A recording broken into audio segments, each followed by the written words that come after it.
Hi folks, Mr. Long here. What I'm going to do today is go through and do a screencast, a few screencasts on mastery rules or mastery tests for the derivative. So this is the sheet that you have, the worksheet that you have with all different types of questions. I'm going to do a couple questions. I'm going to do at least one question of every type, and some types I'll do two.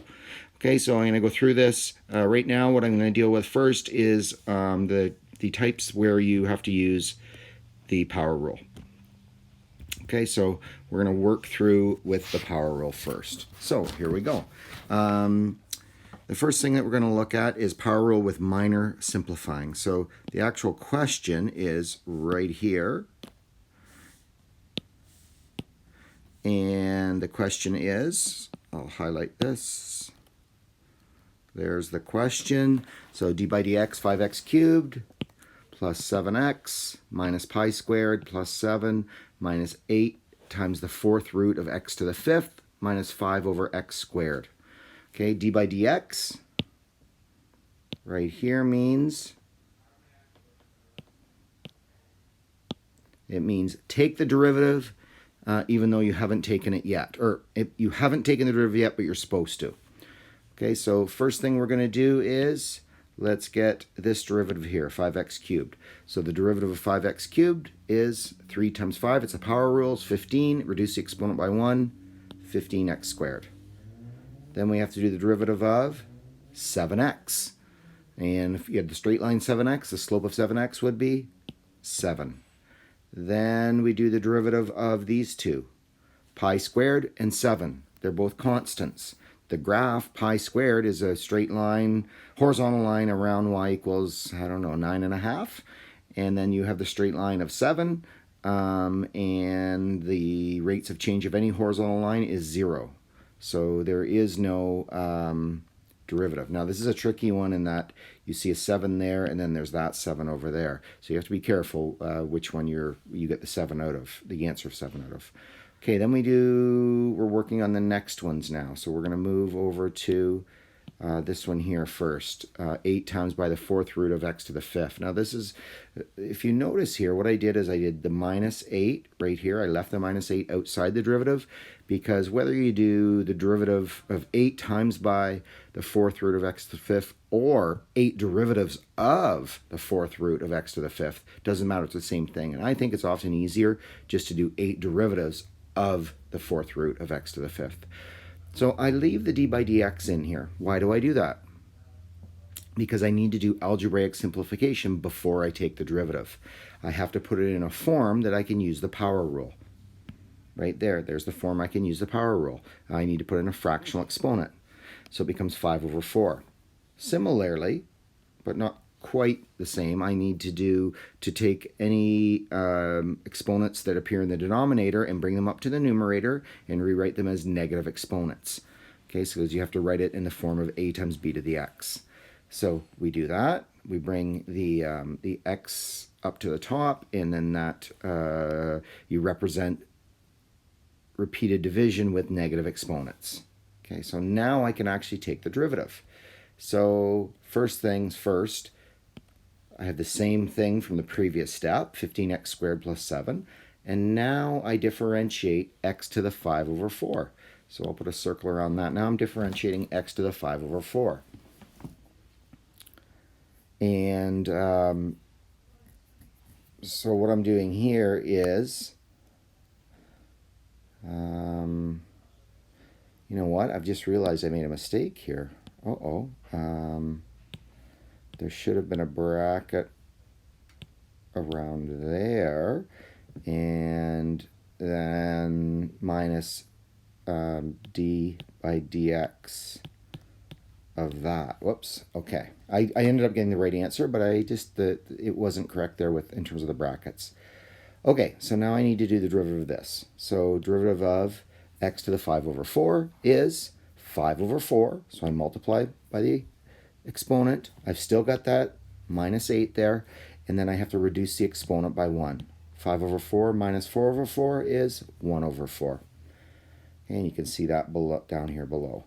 Then I have to do the power rule here. negative 2 times by 5 makes negative 10, but it's a minus sign there, so a negative times a negative is a positive. So it's 5 times 2 times x to the negative 3 because I reduced the exponent by 1. And then I simplify. So this was 8 divided by 4 is 2. 2 times 5 is 10. Okay, so I've got that. And next, I just write everything out. So I have 15x squared plus 7 minus 10x to the 1/4 plus 10 over x cubed. Now, the only thing that I need to change is the rational exponent needs to come back to a radical symbol, which is the 4th root of x. Okay, and so that's your final answer. How I suggest that you do these is you watch the video and then you try it, turn it off, try it yourself. You can write down the final answer, write down the original question, and then try it yourself. Okay?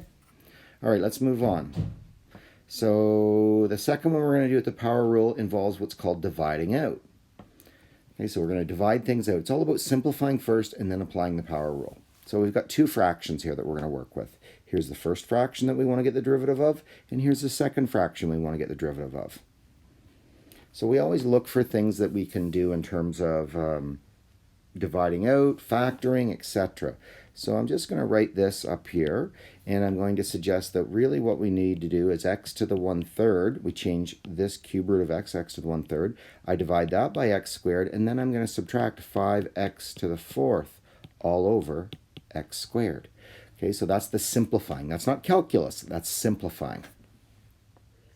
So I go ahead and I do that. And I end up with, I use my exponent rules, by the way, my exponent rules for that right there. 1/3 on the top, squared on the bottom, I subtract the exponents. So it's 1/3, this 1/3 minus 2. How do I represent 2 with a 6 in the denominator? With 3. Then I have to do, I've got negative 5x to the 4th divided by x squared. Again, exponent of 4 on the top, exponent of 2 on the bottom, subtract exponents. It's my exponent rule. Okay, so we do that. Moving along, I see this right here. It looks like some factoring can be done. So I factor the top, x squared minus 9, and I factor the bottom. Actually, there is nothing to factor on the bottom. I've got 3 minus x.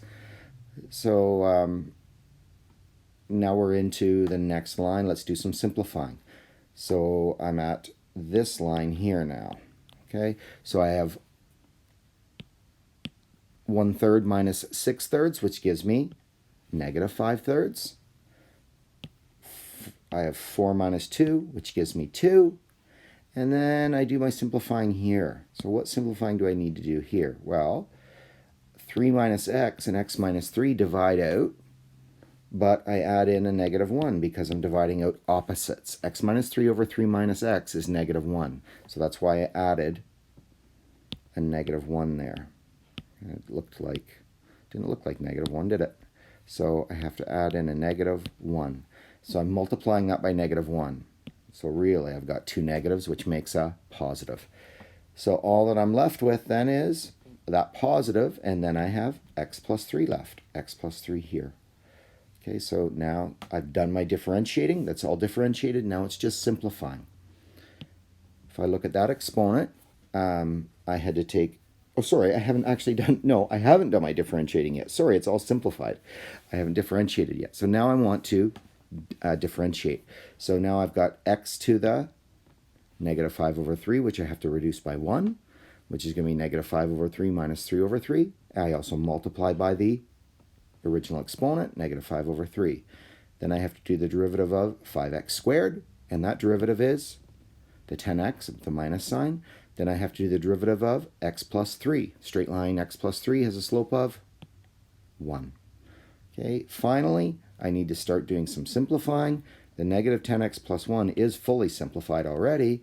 And then I've got negative 5 now. So this negative 5/3. So I keep the negative 5 on the top. The 3 comes to the bottom. And then I have to do that exponent. Negative 5 minus 3 is negative 8. So negative 8/3 is the exponent. To get the exponent, to get the variable to the bottom, I make it x to the 8 over 3. I don't leave answers with rational exponents, fractional exponents. I always put it back into radicals. x to the 8 over 3 is the cube root of x to the 8th. So that's your overall derivative when you're done. Okay. So last one for the power rule, I believe, is simplifying first by expanding. Okay, simplifying first by expanding. So if we look, I've got 3 over x squared here, and then I'm multiplying that by root x plus 4x.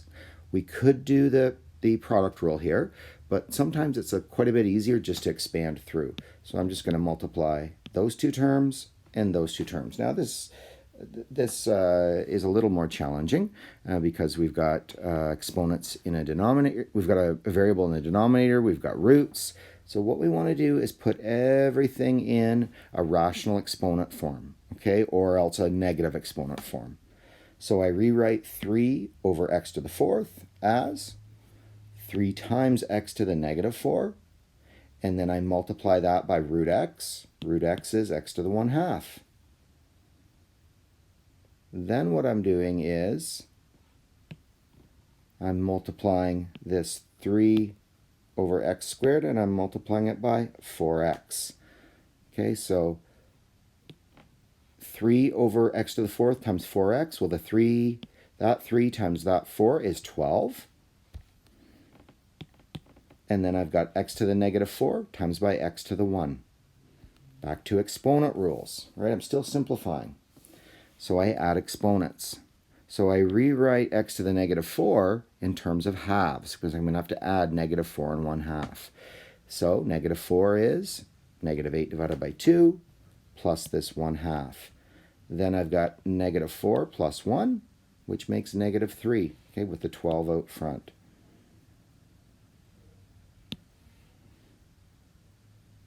So I've got that and that to be differentiated. I can directly differentiate the 12x to the negative 3. So it's going to be negative 36. 12 times negative 3, negative 36. And then I reduce the exponent by 1 from negative 3 to negative 4.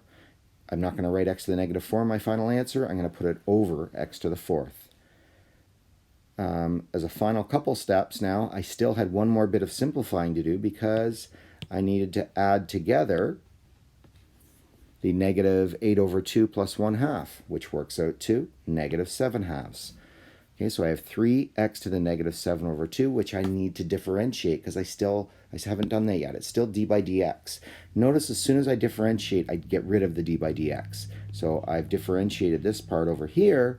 Now I need to differentiate the rest of this. So the negative 7 over 2 comes to the front, becomes the coefficient, like the original exponent. I'm multiplying that by the 3 there. And then I take the negative 7 over 2 and I reduce it by 1. Negative 7 over 2 minus 2 over 2. And so we can see then negative 7 times by 3 is negative 21 there, divided by 2, x to the 9 over 2. And because it was a negative 9 over 2 on the top, I bring it to the bottom, and it becomes positive 9 over 2. All right, so then I still have this. That's still part of it, even though I got that derivative a few steps earlier. As a last step, I convert fractional or rational exponents into radical symbols, root symbols. So x to the 9 over 2 is the square root of x to the 9th. Okay, so negative 21 over 2 minus 36 over x to the 4th. All right, and so that would represent 3 questions that involve the power rule with algebraic simplification. Again, how do you use these? I would encourage you to watch the video once, write down the original question, write down the answer, the final answer, and then try to work through it yourself, okay, from start to finish, and do that for all the examples. And then, of course, you've got the other examples to work from. All right, good luck in doing that.